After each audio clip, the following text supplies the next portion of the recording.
Ano ang mangyayari sa nakakatawang laban ni Gobta at Carrion? Ano ang mangyayari sa nakakatawang laban ni Gobta kay Masayuki? At bakit nga ba nangangamba si Elmisha sa presensya ni Diablo? Yan ay malalaman natin sa chapter na ito, at dahil late na tayo ng upload dito ay hindi ko na patatagalin pa. Let's go! Dumating na ang semifinals, at kung sakaling araw na manalo si Gobta ay makakalaban niya bukas sa finals si Masayuki. Subalit alam ni Rimuru na wala namang pag-asang manalo ito, sapagkat doon nga ay sinabi na ni Sokka na ang makakalaban ni Gobta ay walang iba kundi ang nilalang na nakamaskara, na alam naman ni Rimuru na si Carrion ito at hindi talaga patas ang laban nilang dalawa. Sinabi ni Diablo na simulan na ang laban, at sinabi ni Carrion na sumuko ng araw si Gobta. Subalit si Gobta ay napangiti, at doon nga ay muli niyang tinawag si Rangga. Wika ni Carrion ay mukhang aasa daw ito kay Rangga, at wika naman ni Gobta ay hindi raw siya ang pangkaraniwang hobgoblin ngayon, at doon ay sinabi ni Sokka na mukhang may plano raw si Gobta sa gagawin niyang pakikipaglaban. Sumugod na si Carrion patungo kay Gobta at nagpakawala ito ng 3 flying slashes. Subalit nakaiwas naman dito si Rangga, samantalang si Gobta ay nagpagulong-gulong upang makaiwas. Sa isip ni Carrion ay tama na dapat niyang pagtuunan ng pansin si Rangga, at sa pagsugod ni Rangga ay sinakmal niya ang kaliwang kamay ni Carrion. Subalit si Carrion ay hinampas ng napakalakas si Rangga sa sahig, at agad namang bumangon dito si Rangga. Napansin ni Rangga na siya ay nasa dulo na ng arena, kung kaya't si Carrion ay dali-daling nagpakawala ng kanyang pag-atake, at tiyak na sapul si Rangga dito. Matindi ang naging impact na ginawa ni Carrion, at wika ni Sokka ay bumato daw ng maraming aura si Carrion sa loob ng arena, at napatanong kung napabagsak daw ba kaya doon ang sinamon ni Gobta. Sa isip ni Carrion ay walang matatakbuhan si Rangga, at hindi raw makakaiwas ito sa kanyang ginawang pag-atake. Subalit laking gulat nito nang makita niya si Rangga ay nasa labas ng arena na para bang walang nangyari, at sinabi niyang hindi raw ito isang laro, at dahil nasa labas ito ng ring ay tanggal na ito sa laban. Pero biglang nawala si Rangga sa kanyang harapan, at muli palang sinamon ni Gobta at dali-daling sinakmal ang mukha ni Carrion. Pagkatapos nun ay lumayo na si Rangga kay Carrion, at pagrereklamo ni Carrion na dapat raw ay tanggal na si Rangga dahil lumabas ito ng arena. Subalit wika ni Diablo na ang isang summon beast na nasa labas ng ring ay hindi matatanggal as long na ang summoner nito ay nasa loob ng arena, at kahit i-resummon muli ito ay hindi pa rin ito labag sa batas ng laro.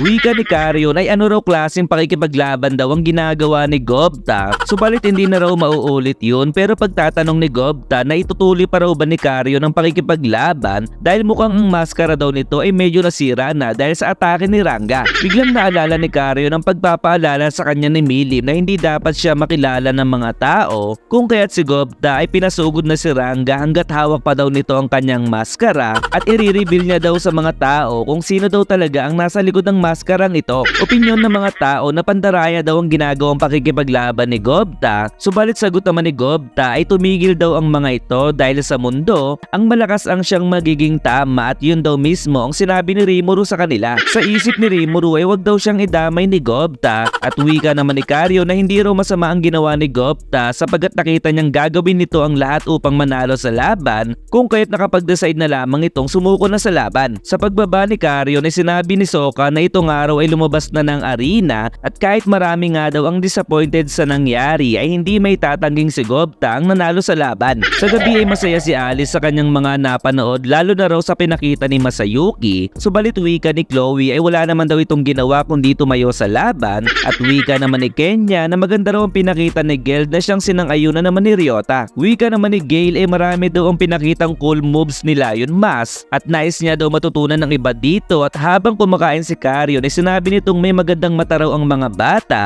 at wika naman ni Milim na wag daw umakting ng cool si Carrion dahil hindi naman ito nanalo sa laban. Nakalimutan na raw ba ni Carrion ang pride nito bilang dating Demon Lord, at sagot naman ni Carrion na wala daw siyang pakialam sa pagkapanalo dahil nagawa naman daw niyang kalabanin ang nais niya talagang makalaban sa tournament. Wikang muli ni Milim na paano daw kung imbitahan niya ang kanyang sarili sa finals bukas, na siyang kinagulat ng dalawa, at habang kumakain si Rimuru sa kanilang likuran ay nakikinig na lamang ito sa pagtatalo ng grupo nila Milim. Tanong ni Hinata ay kung mananalo daw si Masayuki sa laban ay ano raw ang gagawin ni Rimuru, at sagot naman ng ating bida nakakalabanin niya daw ito bilang kanyang pangako, na sobrang kinagulat talaga ng mga bata nang marinig ito. Wika ni Alice ay alam niya daw na malakas si Rimuru pero mukhang matatalo daw ito kay Masayuki. Subalit si Chloe ay kumontra naman sa sinabi ni Alice, pero si Kenya ay kay Masayuki nakaboto, samantalang sila Gale ay bumoto naman sa ating bida. Sa isip ni Rimuru ay mas sikat siya sa mga bata dahil 3 versus 2 ang naging boto at wika ni Hinata na dapat raw ay maging maingat pa rin si Rimuru kay Masayuki sapagkat kahit siya ay hindi niya makita ang lakas nito kung kaya't sa isip ni Rimuru na may chance pala na mas malakas si Masayuki kay Hinata. Subalit naiisip daw ni Hinata na kaya niyang talunin si Masayuki na 9 na beses out of 10 matches kung kaya't naisip ni Alice na hindi niya raw makikitang matatalo si Hinata sa kahit na sino man na siyang sinang-ayunan naman ni Chloe. Kaya naman ang lahat ng bata ay nagkasundo-sundo na walang sino man daw ang makakatalo kay Hinata na siyang kinatahimik naman ni Rimuru kung kaya't si Hinata ay napangiti ng pagagaw sa ating bida na tila ba sinasabing mas sikat ako sa mga bata ko ikukumpara sa'yo. Kaya naman sinabi ni Rimuru na nakikita niya raw na pakikinggan muna daw siya ni Masayuki na hindi gaya daw ng iba nakakalabanin na lamang siya ng bigla-bigla kung kaya't wika ni Hinata ay gusto raw ba ni Rimuru ng rematch dahil handa raw siya sa kahit anumang oras.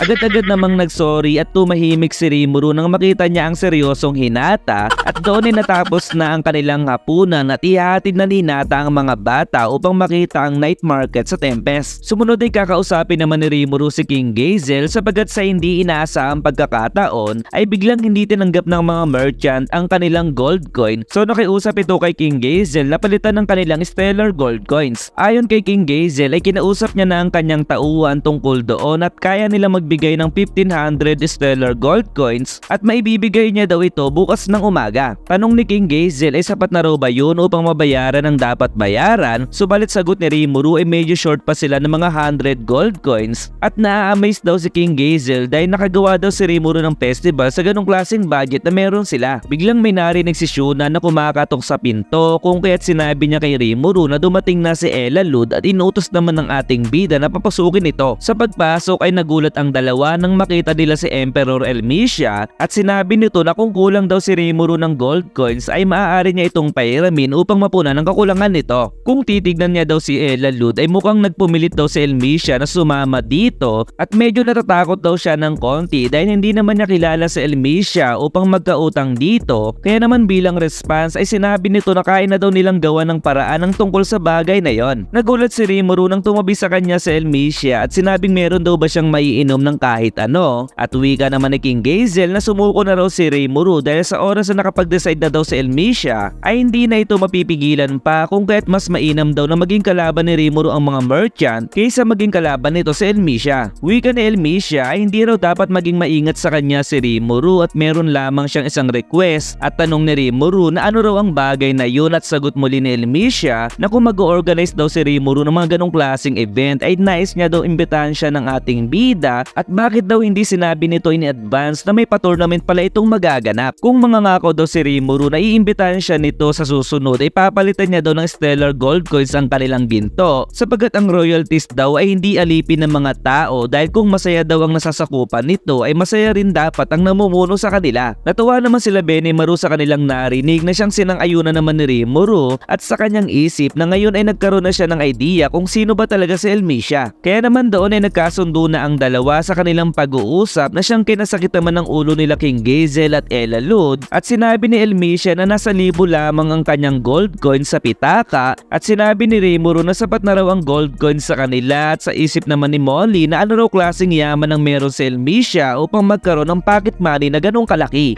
Wika ni Rimuru kay Diablo ay ibigay daw nito ang 10 stellar gold coins kay Elmisia na siyang sinunod naman nito at doon ay tila ba may napansin si Elmisia na kung ano kay Diablo. Wika ni Benimaru ngayon daw ay wala na silang problema sa mga merchant at wika naman ni Shion ay ang tatanga daw ng mga yun upang pagplanuang mapahiya si Rimuru sama. Wika ni Elmisia sa tingin niya daw ay may mag-o-offer ng tulong kay Rimuru at tanong ni Rimuru ay ano raw ang ibig sabihin nito at sagot muli ni Elmisia na may mga taong gustong mapasunod ang isang tao sa pamamagitan ng pagbibigay ng favor kaysa nga naman takutin ng mga ito. Ngayon ay naiintindihan ni Diablo na ang ibig sabihin ni Elmisia ay mayroong isang tao ang darating sa uli upang magbigay ng tulong at magkaroon ng favor sa ating bida. Natuwa naman si Molly at sinabing ang kalaban ang magbibigay ng problema at sila rin daw ang magbibigay ng solusyon na siyang kinatuwa din ni Diablo dahil napaka-greedy daw talaga ng mga tao at marami siyang natututunan ngayon. Panong ni Benimaru ay may idea daw ba si Elmisia kung sino ito at sagot naman niya ay hindi naman sila parte ng council subalit maaaring may alam daw si Molly na siyang tinanong naman ni Rimuru. Wika ni Molly Moli ay naririnig niyang merong tinatawag na Shadow Committee kung saan sila ang kumokontrol sa Western Nation at binubuo ito ng pinakamatataas na leader na siyang kasapi din sa council member. Pero hindi raw agad naniniwala si Moli dahil bukas naman daw sa publiko kung sino ang mga kasapi sa council, kung kaya tinawag ni Rimuru si Souwei at wika naman ni Souwei na iimbestigahan daw niya kung sino man daw ang nanggugulo sa kanila at aalamin niya ang background history nito. Wika ni Elmisha kay Elalud ay hindi niya masyadong naramdaman ang presensya ni Souwei at sagot naman ni Elalud na para bang nasa ibang dimensyon nito, kung kaya't wika ni Elmisha kay Rimuru na maaari daw ba siyang tanungin ito sa isang bagay. Naglabas ng malakas na aura si Elmisha at sinabing gusto niyang magkaroon sila ng kasunduan, pero bago niya gawin yun ay nais niyang marinig ang opinyon nito at nakita ni Rimuru na mas malakas ang heroic presence na nilalabas ni Elmisha, kung kaya't bilang sagot ay nilabas niya din ang kanyang Demon Lord Haki. Habang nakikinig ang lahat ay pagtatanong ni Elmisha na paano raw hahawakan ni Rimuru ang delikadong isang primordial demon na katulad ni Diablo, at doon ay napaisip at napatanong si Rimuru na isang primordial, ang tinutukoy daw ba nito ay si Diablo? Kaya naman sagot niya ay maganda naman daw ang pinapakita ni Diablo at ano raw ang problema doon, kung kaya't binago ni Elmisha ang kanyang tanong at sinabing ano raw ang gagawin ni Rimuru kung sakaling magwala si Diablo. Sa isip ni Rimuru ay sakit na din sa ulo si Shion, pero bilang tugon kay Elmisha ay pipigilan niya daw si Diablo bago pa mangyari ang bagay na yon, kung kaya't si Elmisha ay pinahina na ang kanyang heroic presence at pagulat na tanong na sandali lang, ibig sabihin ba napigilan mo na ang demon na ito? Sagot naman ni Rimuru ay oo naman, pero ang ibig kong sabihin ay lagi namang nakikinig si Diablo sa akin at nito-nito lang ay hindi niya na kailangan pa itong sabihan sa kanya mga